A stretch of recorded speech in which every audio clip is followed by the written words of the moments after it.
झालं, प्रेझेंटी झाली सगळ्यांची. चला स्टार्ट करूया आपण. येस येस, समजलं समजलं. ओके.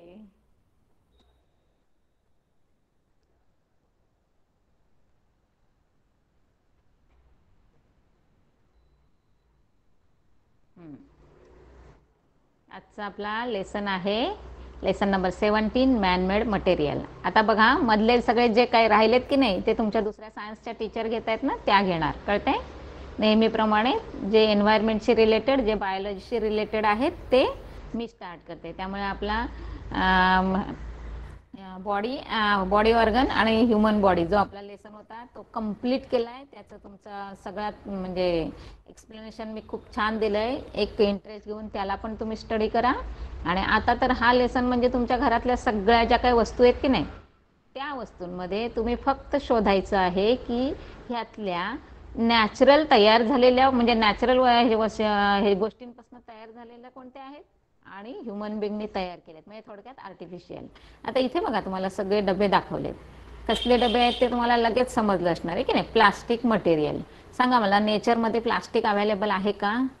नाही आहे की नाही. हां, मग ह्या थिंग्स आहेत की त्याच्यातनं काहीही बनू दे, पण ते एवढी सगळी व्हरायटी दाखवली आहे तुम्हाला, पण ते सगळं कशाचं बनलेलं आहे? प्लास्टिकचं. म्हणजेच प्लास्टिक हे काय झालं तुमचं? Man-made material. कळतंय? हां, मग आता तेच आपल्याला बघायचं आहे, मॅनमेड मटेरियल्स. बघा काय काय दिलंय.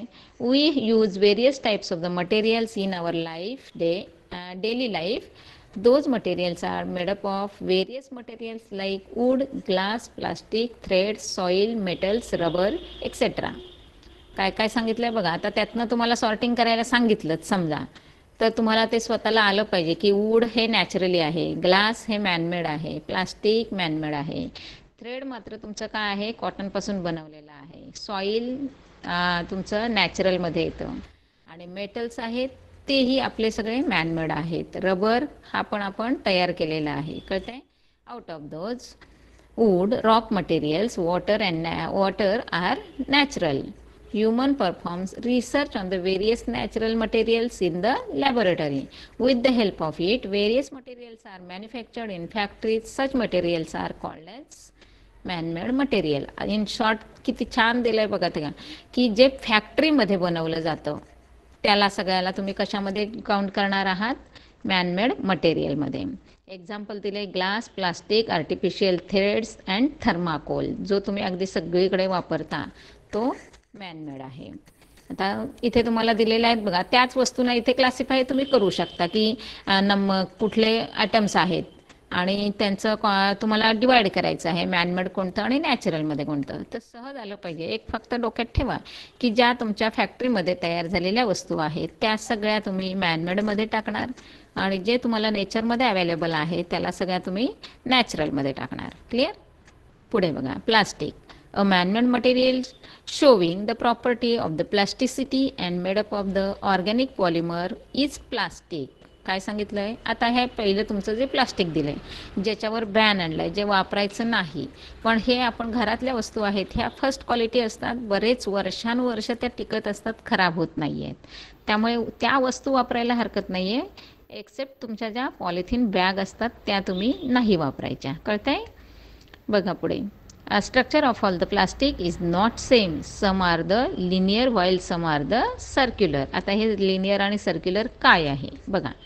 Depending upon the effect of heat, दिसतंय का तुम्हाला? Depending upon the effect of heat, plastic can be classified into 2 types. The plastic that be moulded as per hour wish is called as the thermoplastic. म्हणजेच आपण साच्यामध्ये, आता बघा कसं असतं, प्लास्टिक मेल्ट केलं आणि त्याला कुठल्या साच्यामध्ये टाकलं की त्याप्रमाणे त्याला शेप येतो. कळतंय? हां, मग ते जे प्लास्टिक आहे की आपल्या म्हणण्याप्रमाणे आपण शेप देतो, आणि व्हेरियस टाईप ऑफ शेप तुम्हाला दाखवलेत बघा इथे. डबे जरी म्हटले तरी ते कसे वेगवेगळ्या प्रकारचे बनवलेत. कळतंय? मग हे सगळे शेप त्याला दिले जातात. ते जेव्हा लिक्विड असतं तेव्हा त्याला ते एका एक वेगवेगळ्या त्याच्या मोल्डनमध्ये टाकलं जातं आणि त्याप्रमाणे ते शेप प्राप्त करतं. म्हणजे पुढे थंड झाल्यानंतर ते कडक होतं आणि तो त्याचा परमनंट शेप राहतो. बघा, the plastic that can be moulded as per hour wish is called as the thermoplastic. Example काय दिलं आहे? Polythene. PVC are used for the manufacturing the toys, comb, plates, bowls etcetera. आता हे जे तुम्हाला सांगितलं की नाही की मॅन्युफॅक्चरमध्ये करताना तुम्ही म्हणजे त्या प्लास्टिकचा कसा वापर करत असता मग आणि त्या प्लास्टिकची अजून काय काय वस्तू बनवल्या जातात. आता हे तुम्हाला सगळं टिफिन किंवा तुमच्या पाण्याच्या बॉटल्स दाखवत आहेत इथे किंवा घरामध्ये वापरण्यासाठी तुमचे बकेट्स असतात. पण एक ते सोडून पण अजून काही काय आहे तर त्याच्यामध्ये काय काय दिलं आहे. लहान मुलांची खेळणी असतात बघा मोस्टली ती सगळी प्लास्टिकची असतात. आपण घरामध्ये कोंब यूज करतो. तुमच्या घरामध्ये प्लेट्स असतात, बाउल्स असतात. हे सगळं जे आहे ते PVC प्लास्टिकपासून बनवलेलं आहे. Another plastic is such that once a specific shape is given with the help of the mold, its shape cannot be changed on heating. आता बघा काही ठराविक जे प्लास्टिक आहेत की ज्यांना तुम्ही हीट केलं तरी त्यांच्यामध्ये चेंज होत नाही. म्हणजे थोडक्यात हीटचा त्यांच्यावर काही इफेक्टच होत नाही असं प्लास्टिक पण आहे. It is called as the thermosetting plastic. म्हणजे थर्मोप्लास्टिक ज्याला म्हणतो की ज्याला आपण उष्णता दिली तर ते थोडंसं मेल्ट होतं आणि त्याचा शेप बिघडतो. आता साधं एक्झाम्पल सांगते बघा तुम्हाला की समजा तुमची पाण्याची बॉटल आहे आणि त्याच्यामध्ये खूप असं उकळतं पाणी तुम्ही ओतून बघा, ट्राय करून बघा, त्याचा शेप एकदम जातो. म्हणजे काय होतं आहे ते 100 डिग्रीचं जे काही टेम्परेचर आहे की नाही ते प्लास्टिक एक्सेप्ट करत नाही, सहन करू शकत नाही. त्यामुळे अर्थातच त्याचा शेप जातो किंवा ते खराब होतं. पण काही प्लास्टिक असं आहे की त्याला कितीही तुम्ही हीट दिली तरी त्या हीटचा त्याच्यावर काही इफेक्ट होत नाही. काय समजलं? Its shape can not be change on heating. It is called as the thermosetting plastic. समजले? 2 प्लास्टिकचे टाईप्स आहेत ते, एक थर्मोप्लास्टिक आणि दुसरा थर्मोसेटिंग. आता थर्मोसेटिंगमध्ये काय काय येतं आहे? The electric switch, covering over the handles of the cookers. म्हणजेच हे सगळे दाखवलेत बघा इथे तुम्हाला की ह्याच्यातल्या काही गोष्टी आहेत त्या हीटला हे होत आहेत, काय होत आहेत, हीट सहन करू शकत नाहीत. आणि काही आहेत ते मात्र हीटचा त्यांच्यावर कुठलाही परिणाम होत नाही. अजून काय काय दिलं आहे बघा, बरंचसं आहे. म्हणजे हे सगळे तुमच्या परिचित आहेत. मग त्याच्यातनं तुम्ही करायचं आहे बघा थर्मोप्लास्टिक आणि थर्मोसेटिंग प्लास्टिक. हे फक्त नुसतं बघायचं नाही तर ते कुठे यूज केलं जातं आहे, काय वस्तू आहेत त्या सगळ्या तुम्ही थोड्याशा लक्षात ठेवायच्या आहेत. बघा properties of the plastic. Plastic does not crore. It does not decompose. It is not easily affected by the humidity, heat, rain, etc. Atom of any color can be made from it. It can be molded into any shape due to the property of plasticity. It is bad conductor of the heat and electricity. Being light in weight, it is easy to carry. आता ह्याच्या properties किती तुम्हाला एका पॅरेग्राफमध्ये दिलेत, पण जर त्यांना आपण पॉईंट वाईज सांगायचं म्हटलं ना तर पहिलं आहे की plastic does not crore and decompose. म्हणजे एक पहिली गोष्ट की तो म्हणजे त्याच्यावर कसलाच इफेक्ट नाही होत वातावरणाचा. त्याने दिलं आहे पण बघा it is not easily affected by humidity, heat, rain, कसलाच नाही. इव्हन आपण सगळे मेटल्स घेतले, जो आपण म्हणतो की आयर्न आहे त्याच्यावर पण हीटचा इफेक्ट, वातावरणाचा इफेक्ट होतो बघा. पावसाळ्यामध्ये ह्युमिडिटी असेल तर तुमचा ते लोखंडाचं गंजण्याचं म्हणजे रस्टिंग आहे ते स्पीडने होतं बघा, कळतं आहे. आणि मग पावसाळ्यामध्ये त्या लोखंडाला आपण कलर करतो मोस्टली, का तर त्याचं ऑक्सिडेशन होऊ नये आणि त्याची रस्टिंग प्रोसेस थोडीशी थांबावी किंवा थोडीशी कंट्रोलमध्ये यावी. मग जर आयर्नसारखा जर मेटल तुमचा त्या हीट आणि म्हणजे ह्युमिडिटीला जर इफेक्ट करतो आहे तर प्लास्टिक त्याच्यापेक्षाही जास्त स्ट्रॉंग आहे. हे बघा की तो कुठल्याच गोष्टीचा त्याच्यावर इफेक्ट होत नाही आहे ना, तो डिकम्पोज होत. जर जमिनीमध्ये पडला तर वर्षानुवर्ष तो तसाच राहतो. कुठल्याही बॅक्टेरिया त्याला अजूनही डिकम्पोज करू शकल्या नाहीत. समजतंय? पुढे बघा. Atoms of any colour can be made from it. It can be moulded in to any shape due to the plasticity. Plasticity म्हणजे काय की त्याला आपण देऊ तो शेप प्राप्त होतो आहे, कळतं आहे. हां, म्हणजे त्याचं पहिलं एक तर तो मेल्ट केल्यानंतर तो लिक्विड फॉर्ममध्ये असताना तुम्ही कुठल्याही साच्यामध्ये टाका आणि थंड झाल्यानंतर ते कडक होतं. ऑफकोर्स त्याला जो शेप मिळतो तो त्याचा परमनंट राहतो आहे. It is bad conductor of heat and electricity. आता गुड कंडक्टर आणि बॅड कंडक्टर यातला पहिला फरक समजून घ्या की जे हीट ट्रान्सफर करतं, वाहून नेतं आहे, कॅरी करतं आहे, त्याला तुम्ही म्हणणार गुड कंडक्टर. आता प्लास्टिकमध्ये असं आहे की ते ना हीट कॅरी करत ना electricity.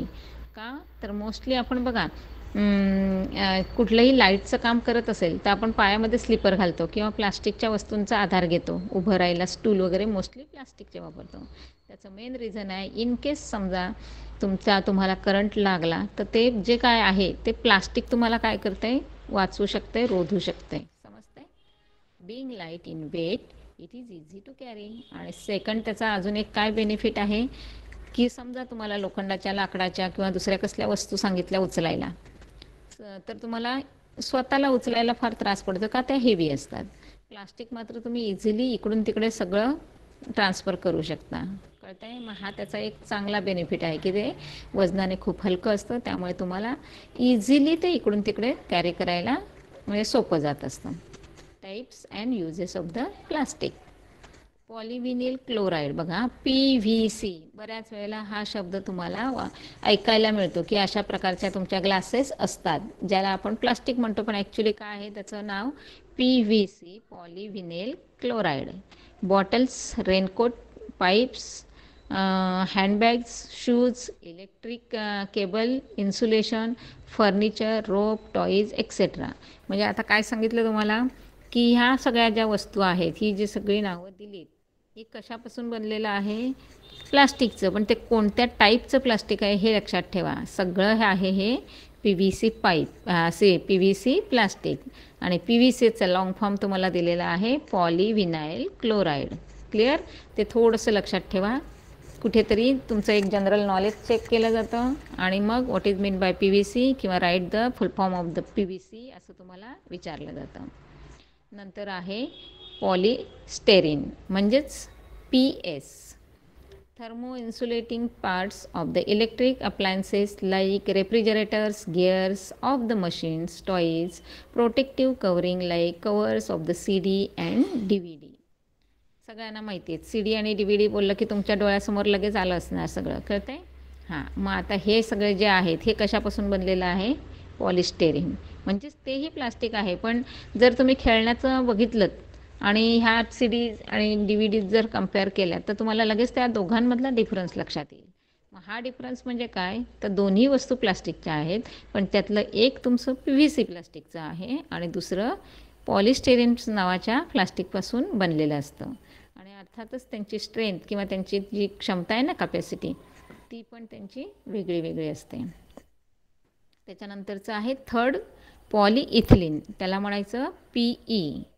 Milk bags, packing bags, flexible garden pipes etcetera. आता हे सगळं लक्षात आलं असेल तुमच्या की आपण सगळ्या गोष्टी हल्ली पॅकमध्ये घेत असतो की नाही. मग त्याच्यामध्ये तुमच्या दुधाच्या पिशव्या येत आहेत किंवा तुम्हाला सगळं जे तुमचं सामान घेऊन येत असतं, म्हणजे रेडी पॅक मटेरियल असतं, सगळ्याच्या सगळ्या वस्तू तुम्हाला प्लास्टिकच्या पिशव्यांमध्ये पॅक करून मिळते. मग ह्या ज्या प्लास्टिकच्या पिशव्या आहेत त्या कशाच्या असतात?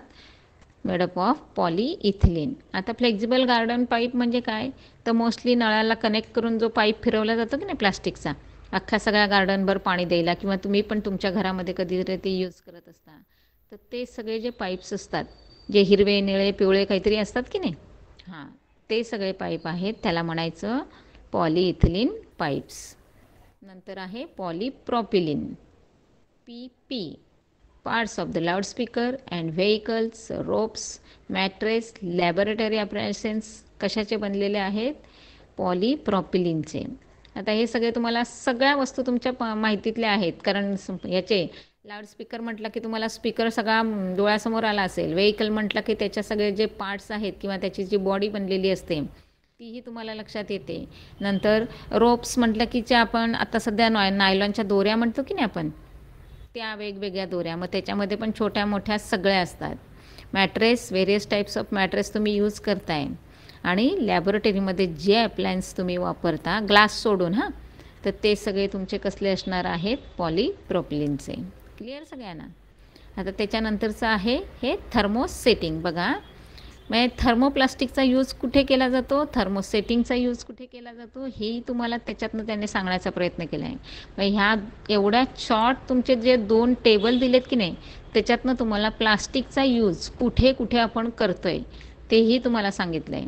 आता बघा, बॅकलाईट काय आहे? Cabinet of the radio, TV, telephone, electric switch, toys, covering over handles of the cookers. सगळे जे कडक कडक प्लास्टिक दिसते की नाही, ते सगळं प्लास्टिक म्हणजे तुमचं थर्मोसेटिंग प्लास्टिक, आणि त्यातला प्रकार आहे तुमचा बॅकेलाईट. नेक्स्ट काय सांगितलं आहे, मेलामाइन. आता मेलामाइनमध्ये काय काय येतं आहे ते पहिलं बघा. Domestically useful items like cup, saucers, plates. 3. Some spare part of the airplane engine. हां, electric and sound insulating covering. आता एक जे डोमेस्टिकल यूज सांगितलं की नाही, त्याच्यामध्ये मोस्टली सकाळी सकाळी चहा पिताना जो कप वापरता, हां, त्याच्यामध्ये पण प्लास्टिक, म्हणजे आता तो जो आपण म्हणतो की नाही, म्हणजे ज्याला काय म्हणता तुम्ही, चिनी मातीचा कप म्हणत असता की नाही, तर तो तर नका डोक्यात ठेवू शक्यतो, कळतंय. म्हणजे जे काही आता आपण बरेच व्हरायटी ऑफ कप्स वापरतोय की नाही, किंवा सॉसर्स वापरतोय, किंवा वेरियस टाईप्स आपल्या प्लेट्स असतात, ह्या सगळ्या तुमच्या मेलामाइनपासून बनलेल्या आहेत. नंतर त्यांनी दुसरं काय सांगितलं, आता ह्याचा आपला संबंध येत नाही, पण एअरप्लेन इंजन सांगितलं आहे. त्याच्यानंतर electric and sound insulating covering. हे सगळे जे आहेत, जे थोडीशी स्ट्रेंथ त्यांची जास्त असते, म्हणजे तुम्ही सहजपणे ते तुटत नाहीत, म्हणजेच थोडंसं काय आहे ते टिकाऊ म्हणतो ना प्लास्टिक, त्या टिकाऊ प्लास्टिकमध्ये ह्याचं काउंटिंग होत असतं. त्यानंतर आहे पॉलीयुरेथेन.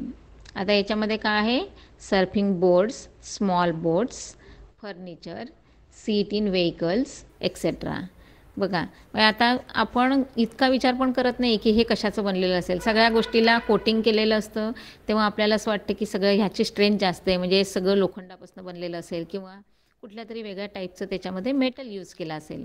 पण विचार करा, ज्या गाड्यांमध्ये तुमचा ईच अँड एव्हरी पार्ट तुम्हाला सांगतायत की नाही, ते सगळ्यामध्ये एक बेस्ट क्वालिटी प्लास्टिक वापरत असतात ते. आणि ते कोणत्या प्रकारचं प्लास्टिक आहे हे तुम्हाला आज कळलं असणार बघा. आता हे युरेथेन प्लास्टिक सांगितलं आहे, म्हणजे ह्याच्यामध्ये तुमचे सगळ्या टाईपचे जे काय आता घरामध्ये बोर्ड्स वापरले जातात की नाही, ते बोर्ड्स, त्याच्यानंतर स्मॉल बोट्स असतात त्या, म्हणजे तुम्ही कुठेतरी बोटिंग करायला गेलात की फिरायला गेलात की सीशोअरमध्ये असतं बघा सगळं हे, ते लक्षात घ्या. त्यानंतर अगदी प्लास्टिकचे सगळे जे फर्निचर आहे की नाही, अगदी सगळ्यापासनं, कपाटापासनं, खुर्च्यांपासनं, टेबलपासून, अजून काय बऱ्याच गोष्टी आपण फर्निचरमध्ये काउंट करतो आहे, त्या सगळ्या मोस्टली हल्ली काय करतात, प्लास्टिकपासून बनवलेले असतात. त्याचं पहिलं कारण काय आहे की ते आपल्याला इकडून तिकडे ट्रान्सफर करायला, हलवायला सोपं पडतं, आणि टिकाऊ पण असतं, आणि शिवाय सगळ्यात म्हणजे इकॉनॉमिकली आपल्याला ते परवडणार असतं. पुढे काय काय सांगितलं बघा, पॉलिस्टर. लास्ट आलं fibre glass, toners of the laser printers, textile industry. आता हे आहे, हे थोडंसं तुम्हाला बाउन्स होईल थोडंसं, कारण हे लेझर प्रिंटर्स असतात की नाही, ते तुम्हाला नाही कळणार, किंवा अशी इमेज म्हणतो ना आपण तशी लक्षात नाही येणार. पण टेक्स्टाईल इंडस्ट्री म्हणतो की नाही, त्या टेक्स्टाईल इंडस्ट्रीमध्ये ह्या प्लास्टिकचा वापर केला जातो. ते प्लास्टिक आहे तुमचं पॉलिस्टर. फायबरच्या ग्लास असतात की ज्या सहजासहजी तुटत नाहीत, त्याला फायबर ग्लास म्हणतो. मग अशी फायबर ग्लास तुमची चष्म्यामध्ये पण वापरली जाते, म्हणजे विचार करा ती किती बेस्ट क्वालिटी असणार आहे, कळते. त्यामुळे हे जरी प्लास्टिक असलं तरी ते एक क्वालिटी मटेरियल आहे, आणि ते सगळं मॅनमेड आहे. ओके, बरं, इथपर्यंत आली. काय कोणाला शंका आहे का?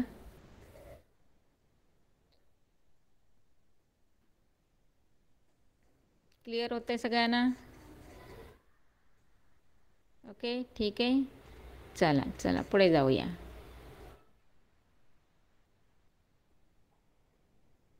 बघा काय काय अजून काय मिळालं तुम्हाला इथे. नेक्स्ट आलं, why are the plastic tanks used for the storage of the chemicals, and why most of the domestically useful items are replaced by the plastic. आता हे तर तुम्हाला सांगितलंय का, तर पहिली गोष्ट, हे आत्ता एवढ्या छानपैकी प्लास्टिकची जे स्ट्रेंथ समजली तुम्हाला, त्याच्यावर कशाचाही इफेक्ट होत नसेल, तर हल्ली बघा तुमचं मेडिसिनसुद्धा त्या प्लास्टिकच्या बॉटलमधनं येतं. पूर्वी काचेच्या बॉटलमधनं द्यायचं, पण ते कधीतरी चुकून धक्का लागला, पडलं तर ते वेस्ट होते की नाही. म्हणून हल्ली जर तुम्ही कधी कुठलं लिक्विड किंवा कुठलं सिरप बघत असाल, तर ते तुम्हाला प्लास्टिकमधनं मिळत असतं. जरा ह्याच्यावर पण विचार करा, आता शिकलात की नाही. नेक्स्ट काय बघा, plastic and environment. How many plastic carry bags are bought in your home in the day.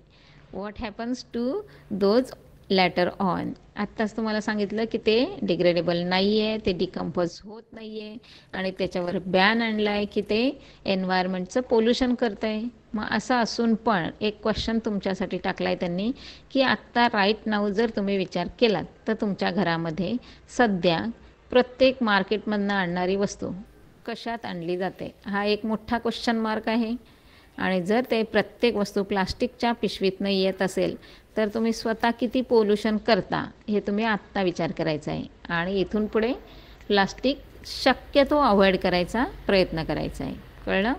How are the use up and thrown away carry bags, water bottles, milk bags, recycled. आता तुम्हाला अगदी साधं सोपं आहे. तुम्ही कचरा सगळा एकत्र टाकता, कुठेतरी कचरा साफ करणारे येतात ना, म्हणजे घेऊन जाणारे, ते सॉर्टिंग करून घेतात बघा त्यातला बराचसा कचरा. म्हणजे तुम्ही जे टाकलेलं असतं त्यातनंही ते काहीतरी चांगलं उचलत आहेत आणि त्याला घेऊन जातात. याचा अर्थ त्याचा कुठेतरी रिसायकलिंग प्रोसेस होते. मग कोणाची होत असते रिसायकलिंग प्रोसेस? त्या तुमच्या ज्या बॉटल्स आहेत, मिल्क बॅग्स आहेत, ह्या सगळ्यांचं काय केलं जातं? रिसायकल केलं जातं.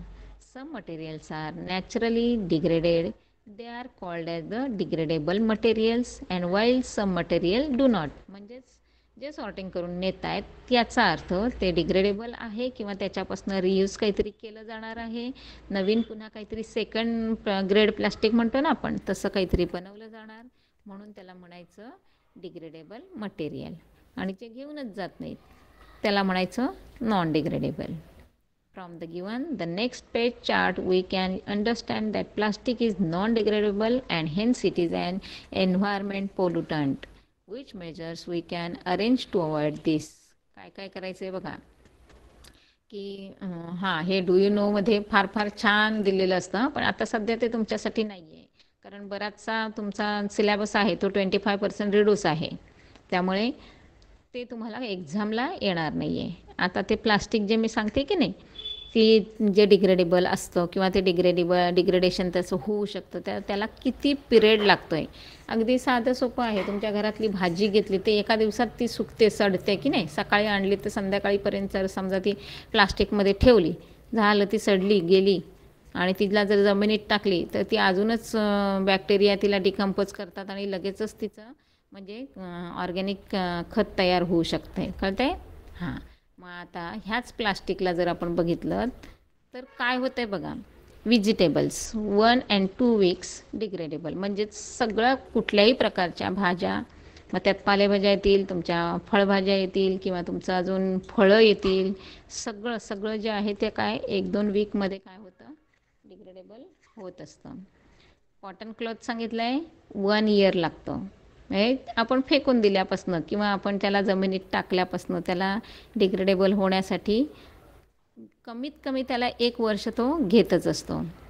जे लाकूड आहे, जे नुसतं तुम्ही वेस्ट म्हणून फेकून देता की नाही, घरात बऱ्याच वेळेला आपल्याकडे हा सीन असतो की आपल्याला घरात जे काही नको आहे ते आपण कुठे टाकणार? बाहेर फेकून देतो आहे. मग आता ते फेकलेलं असतं ते जमिनीत जेव्हा जातं किंवा अजून कुठेतरी ते टाकलं जातं तेव्हा ते डिग्रेडेबलमध्ये थोडक्यात नष्ट व्हायला किती वर्ष लागणार आहेत बघा? 10 to 15 years. बरं, इथपर्यंत झालं ह्या सगळ्या गोष्टी ज्या डिग्रेडेबल आहेत. आता आपण बघणार आहोत प्लास्टिक. प्लास्टिकला ते तर एकतर नॉन डिग्रेडेबलमध्ये आहे आणि त्या किती इयर्स लागू शकतात? thousands of years. आहे का? आपलं लाईफ आहे का तेवढं? अख्ख्या सगळ्या पिढ्यानपिढ्या जातील की नाही तुम्ही टाकलेला कचरा डिग्रेडेबल व्हायला. हां, त्यामुळे जो प्लास्टिक बॅन आहे तो थोडासा डोक्यात ठेवायचा आणि कमीत कमी प्लास्टिकचा वापर करायचा. त्यातही त्या पॉलिइथिलीनच्या ज्या काही तुम्ही बॅग्स वापरताय की नाही त्या अजिबात वापरायच्या नाहीत. घरात सगळ्यांनी म्हणजे तुमच्या ज्या कापडी पिशव्या आहेत की नाही त्या सगळ्यांनी वापरायच्या. म्हणजेच थोडंसं आपण प्रत्येकाने प्लास्टिक कमी केलं वापरायचं की ऑफकोर्स काय होणार आहे, आपण एन्व्हायरमेंट म्हणजे व्यवस्थित चांगलं ठेवण्याचा प्रयत्न करणार. We should opt for the atoms made of the degradable material instead of the plastic. म्हणजेच काय तर प्लास्टिकऐवजी आपण काय वापरू शकतो हे पण तुम्हाला ऑप्शन त्यांनी देऊन ठेवलेत बघा.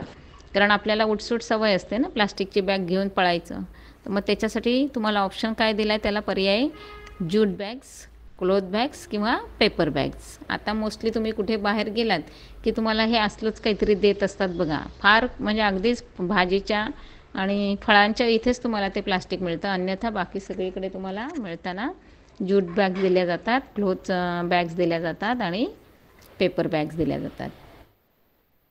पुढे इथे काय काय सांगितलं बघा, ऑलवेज रिमेंबरमध्ये हे सगळ्यांनी आत्तापासूनच लक्षात ठेवायचं आहे. Each responsible citizen should follow the 4R principles. काय सांगितलं आहेत? आता तुम्ही पण सिटीजन आहात, जरी लहान असलं तरी तुम्हालाही हे लक्षात ठेवणं गरजेचं आहे. तेवढ्यासाठीच तुमच्या सिलेबसमध्ये इन्क्लूड केलं आहे. 4R काय सांगितलेत बघा. R that means first one is reduce, म्हणजेच मिनिमम यूज करायचा आहे. रियूज म्हणजे काय करायचं आहे, वस्तू पुन्हा पुन्हा वापरायच्या, use again and again. Recycle म्हणजेच यूज अगेन आफ्टर प्रोसेसिंग, म्हणजेच पुन्हा वापरायचं ते. आणि रिकवर म्हणजेच रिक्लेमिंग. मग किती आर झाले तुमचे? एक रिड्यूस, दुसरा रियूज, तिसरा रिसायकल आणि चौथा recover. Then only we can save the environment from the pollution. तर ह्यातले सगळे आर तुम्ही वापरण्याचा किंवा फॉलो करण्याचा प्रयत्न करायचा आहे. क्लिअर? आता ही तुमची रिस्पॉन्सिबिलिटी असणार आहे. ओके, पुढे बघा. थर्माकॉल अगदीच सगळ्यांना सहज, कुठे काय झालं, काय डेकोरेशन करायचं म्हटलं की आणलं थर्माकॉल. आता हे थर्माकॉल काय आहे आणि किती घातक आहे, किती त्रासदायक आहे, किती पोल्युटेशन करून आणतं आहे आणि ते अजिबात डिग्रेडेबल नाही आहे. बघा जरा. A new easily breakable atom bought in at your home is usually pack in the box so as to prevent that atom from the breaking while handling the box. It is always packed in the one more wrapping. Usually that wrapping is thermocol. मग अगदी suppose तुम्ही साधा नुसतं घरात समजा T V आणलात, tape record आणलात, साध्या गोष्टी सांगते हो मी, तरी त्याच्यामध्ये एक वरून तुम्हाला कागदाचा म्हणजे पुठ्ठ्याचा कवर असतो. पण जर त्या पुठ्ठ्याच्या कवरला खोललं तर आतली वस्तू सेफ राहण्यासाठी, त्याला सेटिंग करण्यासाठी काय काय केलेलं असतं, सगळीकडे तुमचं थर्माकोल यूज केलेलं असतं बघा. म्हणजे कुशन थोडक्यात सांगायचं आहे. म्हणजे इतक्या मोठ्या प्रमाणामध्ये सगळ्या वस्तूंमध्ये हा एक पॅकिंगसाठी का होईना पण थर्माकोल यूज केला जातो आहे. Usually that wrapping is of the thermocol. Nowadays the plates use in the mass feast are also made up of the thermocol. अगदीच म्हणजे एखादी गोष्ट ना, आपल्याला कसं असतं हल्ली, आपल्याला काम नको असतं की नाही, मग यूज अँड थ्रो असं आपल्या गोष्टी असतात. त्यामुळे सगळ्या गोष्टी आपण काय करत असतो, वन टाईम यूज करायचं आणि फेकून द्यायचं. ते फेकताना आपण नेचरला किती स्पॉईल करतो आहे, किती डिस्टर्ब करतो आहे, किती पोल्युशन घडून आणतो, याच्यावर जर विचार केलात तर तुम्ही ते वापरणार नाहीत. कळते? बघा. Thermocol is from the complex material called as polystyrene. म्हणजे आलं पुन्हा प्लास्टिक, आत्ता आपण पॉलिस्टेरीन शिकलो की नाही. हां, मग हे पॉलिस्टेरीनसारखंच हे थर्माकोल तुमचं काय आहे, एक मटेरियल आहे. It transforms into the liquid state on heating on more than 100 degree. कधीतरी गंमत म्हणून जर तुम्ही त्या थर्माकोलला पेटवलंत ना, तर तो भरमसाठ पोल्युशन तर करतोच, स्वतः मेल्ट होतो आहे बघा. आणि सगळ्यात महत्त्वाचं म्हणजे किती डिग्रीला होत असतो आहे, 100 डिग्रीला होत असतो. And returns to solid state on cooling. आणि पेटून झाल्यानंतर पुन्हा जर त्याला थंड केलं तर काय असणार आहे, जे काही त्याचं वेस्ट शिल्लक राहते की नाही, ते पुन्हा काय होतं आहे, सॉलिडमध्ये कन्वर्ट होतं आहे. Due to this we can give any desire shape to it being the good shock absorber. It is use in the packing of the delight atoms. आणि असाच तो आहे, म्हणूनच त्याचा उपयोग कुठे केला जातो, वेगवेगळ्या शेपमध्ये त्याला मोल्ड करतात आणि मग ते सगळं पॅकिंगला, जशी पॅकिंगचं रिक्वायरमेंट असते की नाही, जसा शेप हवा असतो तशा शेपचा तो थर्माकोल आपल्याला मिळत असतो. Adverse effect of the effective use of the thermocol on the environment and the human. आता त्याचा ह्युमनवर आणि एन्व्हायरमेंटवर होणारा इफेक्ट काय बघा. First one is being carcinogenic ingredients in the stearine. The person in contact with the thermocol for the long duration may have the possibility of the blood cancer like leukemia and lymphoma. बघा, suppose आता तुम्ही काय त्या प्लास्टिकवर काय थर्माकोलचा वापर करता म्हणजे तुम्ही त्याच्यात 24 तास राहता असं नाही आहे. तुम्ही फक्त जेव्हा मार्केटमधून आणता तेव्हाच फक्त यूज करता. पण ते जिथे बनवलं जातं आहे ती कुठेतरी स्मॉल स्केल इंडस्ट्री असणार आहे की नाही. आणि इंडस्ट्री असली म्हटल्यानंतर तिथे काम करणारे वर्कर्स असणार आहेत. हां, मग त्या वर्कर्ससाठी हे एक रिस्की आहे. का? तर ते जिथे थर्माकोल बनवलं जातं तिथे जर ते लोकं कंटिन्युअस वर्किंग प्लेस आहे ना त्यांची, म्हणजे ते कंटिन्युअस त्यांच्या कॉन्टॅक्टमध्ये आहेत. मग अशा लोकांना काही कालांतराने ब्लड कॅन्सर होण्याची शक्यता असते. कळते? नेक्स्ट काय सांगितलं बघा, नॉन बायोडिग्रेडेबल. आता it take long duration for the natural degradation of the thermocol, hence many people opt for the destroying it by burning. आता एक आहे बघा, हे थर्माकोल जेव्हा आपण यूज करतो, डेकोरेशन वगैरे करतो, काम झालं की आपण काय करतो, त्याला फेकून देतो.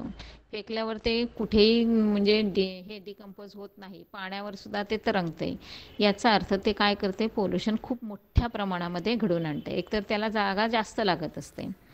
आता होतंय काय, मग ती जागा लागू नये म्हणून बऱ्याच वेळेला काय केलं जातं, त्या डम्पिंग ग्राउंडवर सगळं ते पेटवलं जातं आहे. आता पेटवल्यानंतर म्हणजे जेव्हा त्याला जाळलं जातं आहे, बर्न केलं जातं आहे, तेव्हा काय होतं आहे बघा, it is steel more hazards method as it release poisonous gases in the atmosphere. काय होतं आहे, त्या धुरामध्ये जो काही तुम्हाला काळा कुट्ट धूर दाखवला आहे बघा या पिक्चरमध्ये, एवढा मोठ्या प्रमाणामध्ये धूर होतो. जसा टायर जाळता की नाही तुम्ही, सगळ्यांना सीन माहिती असणार आहेत हे. अगदी लहान असताना ह्या सगळ्या गोष्टी तुम्ही करत असता, पण त्यातनं आता तुम्हाला समजत असेल की जो धूर निघतोय बाहेर, तो धूर तुमचा पॉयझनस असतोय, तुमच्यासाठी तो खूप त्रासदायक असतोय, कारण तो तिथल्या तिथे ॲटमॉस्फिअरमध्ये मिक्स होते की नाही, आणि तुम्ही तीच एअर इनहेल करत असता. ऑफकोर्स सगळे हे पॉयझनस जे काही पार्टिकल्स आहेत ते कुठे जाणार, तुमच्या लंग्समध्ये जाणार, आणि पुढे काय होणार, ते तिथेच अडकून बसणार. म्हणजे तुमची जी काय ऑक्सिजन ॲब्सॉर्ब करण्याची जी हे आहे की नाही, ज्याला आपण आता लंग्सचं तुम्ही स्टडी केलात आपल्या ऑर्गन स्टडीमध्ये, तर ते किती व्यवस्थित असणं गरजेचं आहे. आणि असे जर त्याच्यामध्ये जर पॉयझनस पार्टिकल्स जाऊन बसले तर ते त्याला ऑफकोर्स चिकटून बसणार आहेत की नाही. म्हणजे त्याची जी काही वर्किंग पॉवर आहे ती काय होणार आहे, हळूहळू हळूहळू कमी होणार आहे, आणि मग तुम्हाला कुठेतरी त्या अस्थमासारखे त्रास व्हायला लागत आहेत. थर्ड काय सांगितलं बघा, in mass gathering plates and cups use to offer the food, water, tea are made up of the thermocol. It affects the health. काय होतं आहे, मी तुम्हाला आत्ताच म्हटलं, खूप मोठ्या प्रमाणात लग्न समारंभ असतील, कुठे काय मोठे मोठे प्रोग्राम असतात, सगळ्या प्रोग्रामला हल्ली काय केलं जातं, ते प्लास्टिकचे ग्लास वापरले जातात, प्लेट्स वापरले जातात, कप वापरले जातात. चहा प्यायला पण हल्ली कुठेतरी थर्माकोलचे कप असतात. त्याचा मग सगळ्यात आपण काय करतोय, आपल्याला काम नको असतं की नाही, म्हणून ते आपण यूज अँड थ्रो करतोय. पण जेव्हा त्यातनं खातोय तेव्हा ते खातानाही आपल्याला त्रासदायक आहेत, कारण इट अफेक्ट्स आवर हेल्थ. आणि दुसरी गोष्ट, जेव्हा थ्रो करता, फेकता, तेव्हा ते कोणाला डिस्टर्ब करताय, एन्व्हायरमेंटला डिस्टर्ब करताय. If the food kept in thermocol is reheated, styrene may dissolve in that food. Due to this there is possibility of the health problem. म्हणजेच हेल्थ प्रॉब्लेम त्याच्यात सुरू होतात. कंटिन्युअस जर तुम्ही त्याच गोष्टी तसेच रिपीट करून वापरत असाल तर मात्र तुम्हाला ह्या गोष्टींचा त्रास हा नक्की होणार. नेक्स्ट काय सांगितलं बघा त्यांनी, effect on the person working in the thermocol factory. Person staying in contact with the thermocol for long term may develop the problem of eyes, respiratory system, skin, digestive system, etc. बघा, कारण आपण जर काम करतोय म्हटलं तर आता आपण सध्या करोनामुळे आपण मास्क लावायला लागलो, नाहीतर लाईफमध्ये आपण कधी मास्क यूज नव्हता केला, कळतंय. हां, आता त्या मास्क यूज करतोय तुम्ही, त्यामुळे तुम्ही सगळे जे काही तुमचे सर्दी, खोकला, ताप, थंडी, मोस्टली सगळे आजार तुमचे छोटे मोठे होते बघा, ते सगळे बंद झालेत. त्याचा मेन रिझन काय आहे, नाही म्हटलं तरी थोडंसं आपण काय करतोय, पोल्युशन फ्री झालं, थोडंसं फिल्ट्रेशन चालू झालं आपलं. पण मात्र एक लक्षात ठेवा की इथे काम करणारे, जे सपोज तुम्ही आत्ता सांगितलं तसं की फॅक्टरीमध्ये काम करतायत लोक, तर त्यांची वर्किंग प्लेस असल्यामुळे रोजचं त्यांचं तिथे जाणं आहे. बरं, ह्या केअर त्यांनी कधीच केलेल्या नाही आहेत की त्या मास्क लावून काम करणं किंवा अजून स्वतःला प्रोटेक्ट करणं, ह्या गोष्टी त्यांनी कधीच केल्या नाहीत. त्यामुळे होतं आहे काय, वर्षानुवर्ष तिथे काम केल्यामुळे कुठेतरी त्यांचं इरिशन ऑफ द आईज, म्हणजे डोळ्यांना त्रास होतो आहे, जळजळत आहेत, झोंबत आहे, ते सगळे पार्टिकल पुन्हा लंग्समध्ये जाऊन बसले, त्यामुळे रेस्पिरेटरी ट्रॅक त्यांचा चोक होऊ शकतो. ओपन स्किन असते, स्किनवर म्हणजे बॉडीच्या स्किनला कधीतरी म्हणजे कॅन्सरसारखे डिसीज होऊ शकतात. खाताना वगैरे जर तुमचं म्हणजे ते पार्टिकल्स जर जात असतील तोंडावाटे, तर डायजेस्टिव्ह सिस्टम तुमची डॅमेज होऊ शकते. एवढे सगळे प्रॉब्लेम त्याच्याने क्रिएट होऊ शकत आहेत. पण मात्र आहे मुलांनो, की हे सगळं समजतंय, पण तरीही त्याचं प्रोडक्शन बंद होत नाही हां, हे लक्षात घ्या. का? तर ही एक स्मॉल स्केल इंडस्ट्री आहे. एक नाही म्हटलं तरी बऱ्याच लोकांना तिथे एक उद्योग मिळालेला असतो आणि ती म्हणजे इंडस्ट्री जर बंद पडली तर त्या लोकांचा म्हणजे एक हातातला जो उद्योग आहे की नाही, काम आहे ते जातं. हा एक. आणि दुसरं असतं ज्याच्यावर आपली इंडियाची इकॉनॉमी डिपेंड राहते ना. सगळे जे काही प्रोडक्शन घेतलं जातं त्याच्यापासून आपल्या कंट्रीला काहीतरी बेनिफिट असणारच आहे की नाही. हां, म्हणजे हे सगळं एक विचार केला तर एक वन साईड तुम्ही विचार केला तर ते थोडंसं कंट्रीसाठी लोकांना काम मिळतं म्हणजे त्यांच्यासाठी बेनिफिशियल झालं की एक सोर्स झाला त्यांचा इन्कमचा. पण मात्र ह्या सगळ्या गोष्टी हळूहळू का होईना पण तिथे काम करणाऱ्या लोकांना मात्र त्या त्रासदायक ठरत आहेत. नेक्स्ट काय सांगितलं बघा त्यांनी, pregnant woman may be face the miscarriage. आता मोस्टली तिकडे काही त्या इंडस्ट्रीमध्ये मोस्टली लेडीज नाही जात, पण जर तिथे असतील तर मात्र त्यांना थोडासा असा एक त्रास होऊ शकतो. Liquid steroid may cause skin Burns. म्हणजेच आता ते आहे की हे लिक्विड स्टेरॉइड आहे त्याच्याने काय होतं, तुमच्या स्किनला चट्टे पडत आहेत. थोडक्यात काय आहे, त्याच्यामध्ये जर हीट असेल तर ऑफकोर्स तुमच्या स्किनवर त्याचे इफेक्ट जाणवत आहेत. क्लिअर सगळ्यांना आहे ना इंटरेस्टिंग लेसन.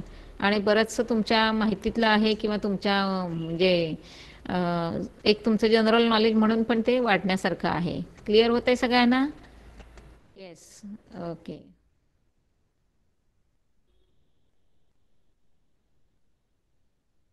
आता बघा पुढे ग्लास.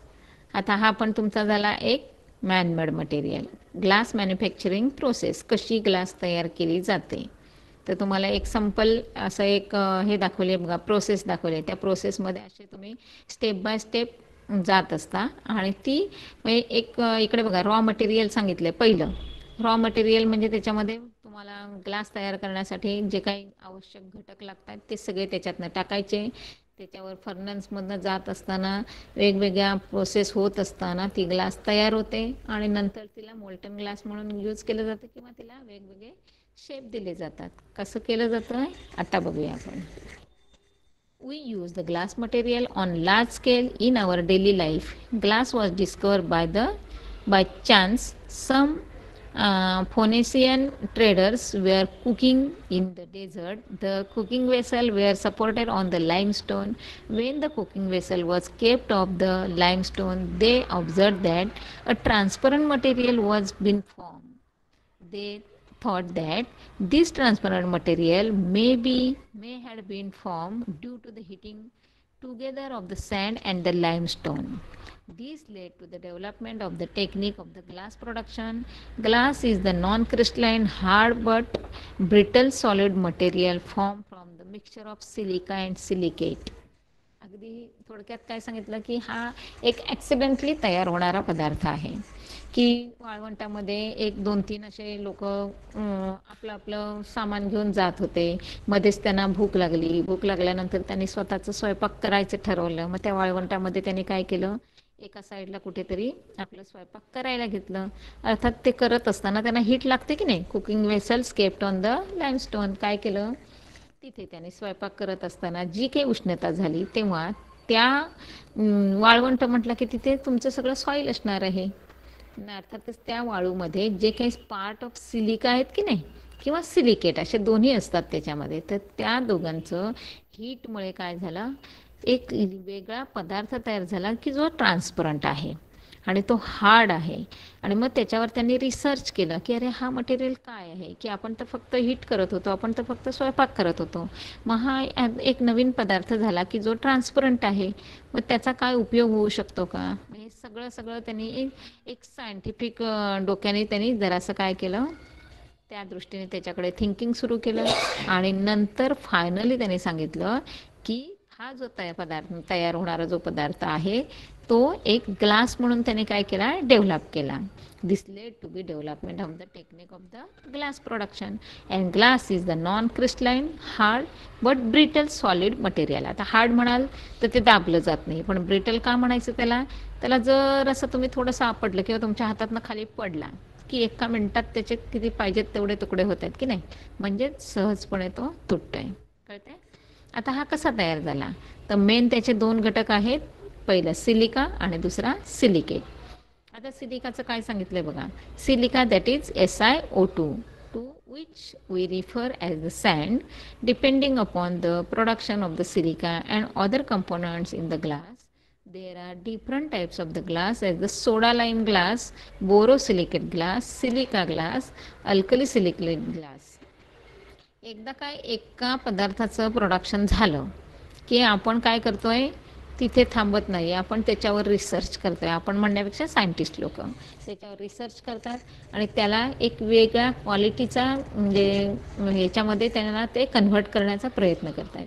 हे नुसती ग्लास तयार झाली, ती अशी नॉन क्रिस्टलाइन आहे, चांगली हे आहे, हार्ड आहे, तिचा आपण खूप छानपैकी वापर करू शकतो हे समजलं, म्हणजेच आता त्याला डिमांड मिळणार आहे. मग त्याच्यामध्ये अजून काहीतरी क्रिएटिव्हिटी करायची आणि त्याला एक वेगळा अजून लुक द्यायचा, त्याच्यामध्ये एक व्हरायटी आणायची की ज्याला अजून पब्लिक डिमांड मिळू शकते आणि त्याचं मार्केट वाढू शकते. मग असं सगळं करत असताना त्यांनी त्या ग्लासचे किती टाईप केले बघा. There are different types of the glasses. First one is soda lime glass, second one is borosilicate glass, third one is silica glass and last is alkali silicate glass. या सगळ्या ग्लास या अशा प्रकारे एका याच्यातनं तयार केल्या जात असतात. ही झाली तुमच्यांची मॅन्युफॅक्चरिंग प्रोसेस. आता प्रोडक्शन ऑफ ग्लासमध्ये काय सांगितलं आहे बघा त्यांनी. For glass production mixture of sand, soda, lime and small quantity of magnesium oxide is heated in the furnace. आता तुम्हाला इथे दाखवलं की नाही फर्नन्स, जी प्रोसेस आहे मॅन्युफॅक्चरिंग प्रोसेस ती काय आहे. तर हे रॉ मटेरियल आहे, ते रॉ मटेरियल काय काय असतं, mixture of sand, soda, lime and small quantity of magnesium oxide. हे सगळं मिक्सचर आहे, ते त्या फर्नन्समध्ये टाकलं जातं, त्याला खूप मोठ्या प्रमाणामध्ये हीट केली जातं आणि sand that is silicon dioxide melts at the 1700 degree Celsius. किती उष्णता दिली जाते, 1700 डिग्री सेल्सिअस उष्णता दिली जाते. So as to melt the mixture at low temperature. Pieces of the discarded glass are added to it. म्हणजेच हे सगळं मिक्सचर असतं, त्याच्यामध्ये हिटिंग प्रोसेस चालू असते, प्लस त्याच्यामध्ये छोट्या छोटे बारीक बारीक काय केले जातात, ग्लासचे तुकडे टाकले जातात. Due to this mixture melts at 850 degree. म्हणजेच आता बघा विचार करा, 1700 डिग्रीपर्यंत हे टेम्परेचर तुम्ही हीट केल्यानंतर ते मेल्ट होतं. पण त्याच मिक्सचरमध्ये जर तुम्ही काचेचे तुकडे, ऑलरेडी काच बनलेली आहे त्याचे तुकडे टाकलेत, तर ती जी काही मेल्टन प्रोसेस आहे की नाही, ती तुमची 850लाच होऊन जाते. याचा अर्थ निम्म हिटिंग तुमचं वाचतं की नाही. बघा जरा, once all the ingredients of the mixture are liquefied. म्हणजेच एकदा का सगळं मिक्सचर तुमचं जे फर्नन्समध्ये टाकलेलं आहे ते लिक्विड फॉर्ममध्ये आलं की काय होतं आहे, it is heated up to the 1500 degree Celsius and immediately cool. काय केलं जातं, सपोज 850ला ते सगळं लिक्विड फॉर्ममध्ये आलं तर त्याला काय करायचं, कुठपर्यंत करायची हीट, पुन्हा 1500पर्यंत जायचं आणि एकदा का 1500 झालं की सडनली त्याला काय करायचं आहे, कूल करायचं. Due to sudden cooling mixture become homogeneous, amorphous and transparent instead of the crystalline. म्हणजेच डायरेक्ट सडन टेम्परेचर डाऊन केल्याबरोबर काय होतं आहे, ते होमोजियस मिक्सचर होतं, म्हणजे एकजीव होतं, ॲमॉर्फस होतं आहे, म्हणजेच पावडरसारखं क्लीन बारीक असं होऊन जातं आणि एकदम ट्रान्सपरंट होऊन जातं. This is called as soda lime glass. म्हणजे ग्लासचं प्रिपरेशन कसं केलं जातं किंवा ग्लास प्रोडक्शनमध्ये जे मॅन्युफॅक्चरिंग प्रोसेस तुम्हाला दाखवली आहे त्याच्यामध्ये ॲक्च्युली काय घडतं ते सगळं तुम्हाला ह्या एका पॅरेग्राफमध्ये सांगितलं. आता ग्लासच्या प्रॉपर्टीज काय काय आहेत बघा. जशा तुम्हाला प्लास्टिकच्या व्हरायटी ऑफ प्रॉपर्टीज सांगितल्या की नाही, सेम तुमच्या ग्लासच्या बाबतीत आहे तसं. On heating glass become soft and can be moulded in to any shape. काय होतं आहे, उष्णता दिल्यानंतर ते इतकं सॉफ्ट होतं, इतकं म्हणजे लिक्विड फॉर्ममध्ये येतं की तुम्ही कुठल्याही प्रकारचा त्याला आकार देऊ शकता. म्हणजेच तुम्ही एनी टाईप ऑफ म्हणजे व्हेरियस टाईप ऑफ ग्लासचे सगळे शेप बघता की नाही, अगदी तुमच्या घरातल्या छोट्या छोट्या पार्टिकलपासनं तुम्ही म्हणजे वापरायच्या वस्तूंमध्ये जरी शोधलं तरी तुम्हाला सगळ्या काचेच्या वस्तू सापडत आहेत. याचा अर्थ तुम्ही कसाही शेप त्याला देऊ शकता. Density of the glass depends upon its ingredients. आता ग्लासची डेन्सिटी आहे ती त्याच्यामध्ये तुम्ही काय वापरलं. आता आपण बघितलं त्याच्यामध्ये सिलिका असतं, सिलिकेट असतं, मॅग्नेशियम ऑक्साईड असतं, सॉईल असतं, एवढे सगळं वापरत असतात. तर त्यातनं कुठले कुठले मटेरियल तुम्ही टाकलेलं आहे त्याच्यावर त्याची डेन्सिटी डिपेंड असते. Glass is slow conductor of heat. Glass अशी सहजासहजी गरम होत नाही आहे, पण उष्णतेच्या जवळ तुम्ही हीटच्या जवळ ठेवले तर ती आपोआप आपोआप हीट ॲब्सॉर्ब करायला लागते बघा. समजते? म्हणजेच काय करते ती हळूहळू काय करते हीट ॲब्सॉर्ब करते. On quick heating of the cool glass or on quick cooling of the hot glass it cracks किंवा ब्रेक्स. म्हणजेच ग्लासला जर एकदम तुम्ही असं डायरेक्ट फ्लेमवर धरलत ना तर ती डायरेक्ट तडकते बघा. म्हणजे तिला खूप एका वेळी म्हणजे अशी फास्ट हीटिंग म्हणतो ना तसं डायरेक्ट हीट ती त्याला नाही चालत आहे, ती लगेच क्रॅक जाते. किंवा तापलेली ग्लास आहे तिला डायरेक्ट कूल करायचं म्हटलं तरीही क्रॅक जातो आहे. याचा अर्थ त्याला तुम्ही कुठल्याही दोन्ही प्रोसेस डायरेक्टली करू शकत नाही. ते काय करतो आपण, जर तुम्ही स्लो त्याला हीट केलं तर ते स्लो हीट ॲब्सॉर्ब करतं आणि त्याला कूल करत ठेवलं तर ते आपोआप थोड्या वेळाने कूल पण होतं. म्हणजे ही प्रोसेस जी आहे ना ॲब्सॉर्ब आणि रिलीज करण्याची ती सगळी त्या ग्लाससाठी स्लो असणं खूप गरजेचं आहे, अन्यथा ते ब्रेक होऊन जाते. पुढे काय सांगितलं, being the bad conductor of the electricity glass is use as the insulator in the electric appliances. ते इलेक्ट्रिसिटी कॅरी करत नाही आहे त्यामुळे ऑफकोर्स इन्सुलेटर म्हणून त्याचा यूज केला जातो. म्हणजेच थोडक्यात काय आहे, आपल्याला शॉक लागू नये म्हणून बऱ्याच वेळेला ते ग्लासचे अप्लायन्सेस वापरतात. Being transparent most of the light passes through the glass. हवेवर if there are oxides of the either chromium, vanadium और iron in the glass large amount of light is absorbed in the glass. काय होतं आहे, पहिलं सगळ्यात महत्त्वाचं glass काय आहे ट्रान्सपरंट आहे त्यामुळे लाईट पास होते. आपल्या घरात सगळे जे काही लाईट्स लावता की नाही तुम्ही त्या सगळ्या काचेच्याच आहेत ना. ट्यूबलाईट असू दे, बल्ब असू देत, तुमचे सगळे ते काचेचे आहेत का. तर जी तुमचं म्हणजे आतलं मटेरियल आहे जे हीट करतं, उष्णता देते किंवा लाईट देतं ते तुमच्या त्या बल्बमधनं पुढे पास होतं, कळते. त्यामुळे सगळेच्या सगळे काय करतायत light pass through the glass and it is if there are oxides of the chromium, vanadium and iron of the glass large amount of light is absorbed. सगळी त्याच्यामध्ये काय केली जाते लाईट ॲब्सॉर्ब केली जाते. नेक्स्ट काय सांगितलं त्यांनी, खूप बरेचसे ग्लासचे टाईप्स आहेत. तर हे सगळे डिफरंट टाईप्स ऑफ ग्लास म्हणजे कुठे तुमच्या घरामध्ये वापरायचं असतं, कुठे प्रयोगशाळेमध्ये वापरायचं असतं, कुठे मेडिकलमध्ये वापरले जातात. बरेचशा सगळ्या वस्तू आहेत की ज्या तुमच्या त्या ग्लासपासून बनलेल्या असतात. तर हा एवढा मोठा टॉपिक आहे तर त्याला मी सुरुवात नाही करत आहे. म्हणजे नेक्स्ट लेक्चरमध्ये पुन्हा आपण ग्लासचं थोडंसं एक्सप्लेनेशन डिटेलमध्ये करूया. बरं, आता काय कोणाला काही समजलं नाही असं आहे का? आहे सगळा टॉपिक छान मस्तपैकी? Any doubt, anybody? क्लिअर सगळ्यांना? No doubt? हां, आता आपण काय करूया सध्या, नॉन डिग्रेडेबल म्हणजेच जे अजिबात कधीही त्याचं डिकम्पोजिशन होत नाही जमिनीमध्ये, ते कधीही मिक्स होत नाही किंवा त्याचं काही डिकम्पोजिशन होत नाही, त्याला म्हणायचं नॉन डिग्रेडेबल. मग प्लास्टिकची पिशवी घ्या किंवा प्लास्टिकची कोणतीही वस्तू घ्या, एक एक्सपेरिमेंट करून बघा. घराच्या शेजारी कुठेतरी जागा असेल तर त्या किंवा कुंडीमध्ये एखादा प्लास्टिकचा तुकडा टाकून ठेवा आणि काही वर्षांनी वगैरे त्याला चेक करा, तो तसाच्या तसा तुम्हाला मिळेल. म्हणजेच त्याला म्हणायचं नॉन डिग्रेडेबल. क्लिअर सगळ्यांना? ओके, चला मग काय करूया, आज आपण इथे थांबूया. ओके, ठीक आहे, चलो बाय बाय बाय.